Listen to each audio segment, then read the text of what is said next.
Rudy Giuliani has COVID. The follow-up question then is, who else did he give COVID to, since he didn't care at all about either the disease or human life generally? So he's considered at higher risk for complications from coronavirus due to his age. Now let's set that aside and talk about people that we're really concerned about. He has repeatedly disregarded public health guidelines, appearing maskless in state capitals, hotel ballrooms, and at indoor news conferences in recent weeks. At many events, many of the other people in the indoor settings were also not wearing masks. So at some of these events, you can spot him shaking hands, hugging. In 2020, he's hugging people. Who would hug Giuliani outside of a pandemic, let alone in one? Taking pictures with people while not wearing a mask. He doesn't care at all what the CDC has said. His son tested positive. Look, we could go down the list. Everybody has tested positive, but I also want to bear in mind, like, Lauren Windsor, so she's a great investigative reporter, goes all around the country. She tweeted out a video where she was asking Giuliani some tough questions about the legal effort, like less than a week ago. And I responded to that video she had put up because Giuliani was not wearing a mask. He was in some state capital, pushing through a crowd of people, including Lauren Windsor, who was wearing a mask. And I said, like, I know the answer, but why isn't he wearing one? And the question is, was he already contagious at that point? Or maybe I was watching the video where he got it. Who knows? But this is a guy who 10 months into a pandemic that has claimed 250,000 lives wouldn't do the simplest precautions to save his own life or others. And now he's got it, and we don't know who he gave it to. No, well, no, not at all. And he had a tweet also, I think, that like something about bestiality. Am I making this up? That Rudy Giuliani said that like anyone who's gotten the China flu might have had sex with animals. Is he trying to tell us something? Is his next wife going to be a sheep? Like, is that what's gonna happen? First it was a cousin, now it's a sheep. Now we gotta accept it, and he's gonna like get all like woke on us and be like, whoa, what? Oh, you want me to use your pronouns, but I can't marry a sheep? Like, I feel like that's what's gonna happen. The other thing that I'm scared about, I'm sorry, I'm going off the rails. The other thing I'm scared about is like whatever they gave Trump, like after he survived, like I don't give that to Giuliani. You know what? Because weaponized Giuliani. Anyway, but I will just say also, we know he drinks a lot. And that's just, I'm not like, look, he might have a problem. Alcoholism is real, but my man drinks a lot. Also, if you've seen the Borat movie, the second Borat movie, that was during the pandemic, and he's getting incredibly close to this woman who he has no idea, A, how old she is or how old she supposedly is, but also that like, he's touching her. He's like, fumbling with his pants, trying to get his microphone off, etc. But again, this was all under COVID, and he's getting incredibly close to this person. Yeah. So he's not just a creep, but he's a viral creep. Yeah, and I would say, look, he's already fairly weaponized.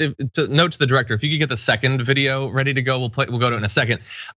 First of all, we all know this dude has a massive gas problem, which has become a chemical weapon, because we know that there's concerns about COVID being spread through farts. So Jenna Ellis, who we're gonna talk about in a sec, probably wants to be careful.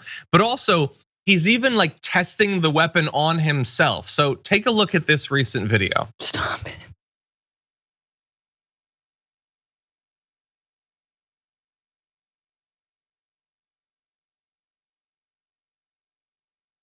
Ugh.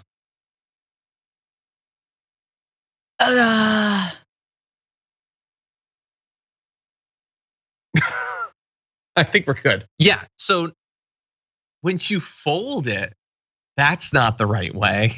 I mean, you'd assume an old man would have gotten what the purpose of folding a handkerchief is, but he just snotted on it and then rubbed it all over his mouth, and then for good measure gave himself a nice pass over his shiny forehead. This is like, don't surround yourself with people like this during a pandemic. Like, even if this wasn't a pandemic, that's still pretty gross and dangerous. Yeah, he's a squeegee guy. Lock him up, man. Put him away. Exactly. For doing whatever he's doing with his head. Yeah, he was just missing like the ear thing, like the old man ear. So it's like snot, mouth, forehead, earwax. He's almost there. Got to get the 4. Yeah, now, people in the chat, as we've been talking about this Giuliani story, have brought up the fact that he did fart, but he also farted right next to Jenna Ellis, another lawyer who's working for Donald Trump. So obviously there should be a lot of concern for Jenna Ellis, not just for the damage that might have been done to her lungs by the farts, which are almost certainly noxious, but the fact that she might have been exposed as well. They're apparently not confirming whether she is going to quarantine. She's been recently exposed to someone who has COVID. But anyway, she also popped up in an interesting way with someone just recently left from TYT. Emma Vigeland had tweeted, the last few months for Rudy Giuliani. Gets caught allegedly undoing his pants in a Borat movie. Hosts an election fraud presser at Four Seasons Total Landscaping. Sweats so much his hair dye melts. Audibly farts in a hearing and now tests positive for COVID-19. An icon, which Jenna Ellis responded to saying, imagine being such a worm that you'd actually tweet this. The left's glee over the mayor's COVID diagnosis is evil and despicable. So Emma Vigeland confirmed evil and despicable there. Yes, yes. I mean, that's a badge of honor, dude. That is like next level unlocked. Yeah. You got Jenna Ellis, who really, let's be honest, should be focused on other things. Like their cases, how many more do we have? Georgia's certifying the election today. I guess we're still paying Jenna Ellis. There was something to the tune of like she's already made like $200,000 since October or something. I don't know the exact figure, but it's a lot. It's a lot, and like for what?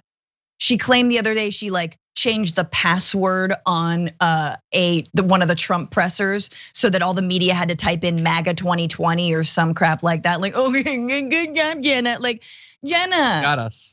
Jenna, who by the way does not have the experience and who is a raging homophobe, transphobe, racist, like straight up. Her history is bad, so we should not feel bad about this woman. They're scraping the barrel here. You got Sidney Powell, just wannabe Carol Baskin, and Jenna Ellis, and now Rudy. And yes, we should relish in this. Yes, my phone dropped. Yeah, and look. If you're gonna go around judging people, the way people are behaving during this pandemic based on all that's what's happening, like you've got three variables in this: Jenna Ellis herself, and then Emma and Rudy Giuliani. Rudy Giuliani like tells people to take off their masks, doesn't wear his own, hugs people, farts near people. Like I don't understand like this, but Jenna Ellis, remember, is like a very like she's a performative Christian. That's what she is on Twitter. Before she was known as a lawyer, she was a performative Trump-loving Christian or whatever. This is just so perfect for them. Rudy Giuliani not only risks his own life, which is sort of stupid and foolish and ignorant, but has definitely risked infecting and killing other people. But the true evil is the snarky tweet to these people, not the threat to people's lives. It's being kind of like funny online. That's what evil is. No, like, first of all, I'm setting aside the trying to overturn the results of an election that Biden won by 7 million votes or whatever.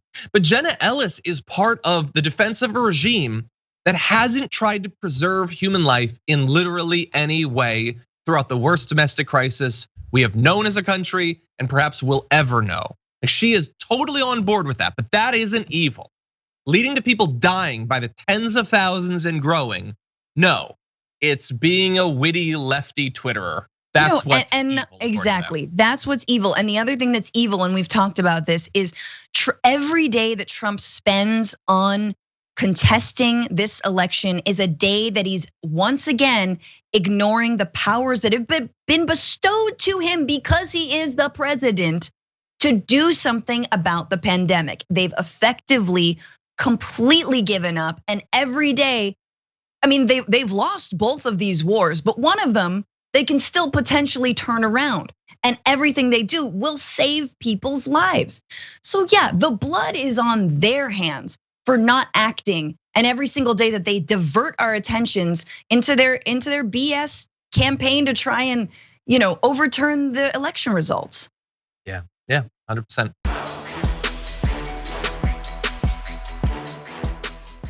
Check out the Damage Report podcast each day, wherever you get your podcasts, whether Pocket Casts or Stitcher or iTunes. You can join me as I give you the news and stories you want, with a range of co-hosts and interview guests jumping in on the fun each day. Again, that's the Damage Report, wherever you get your podcasts. And if you get them at iTunes, don't forget to rate and review. Sometimes I'll read them live on the show.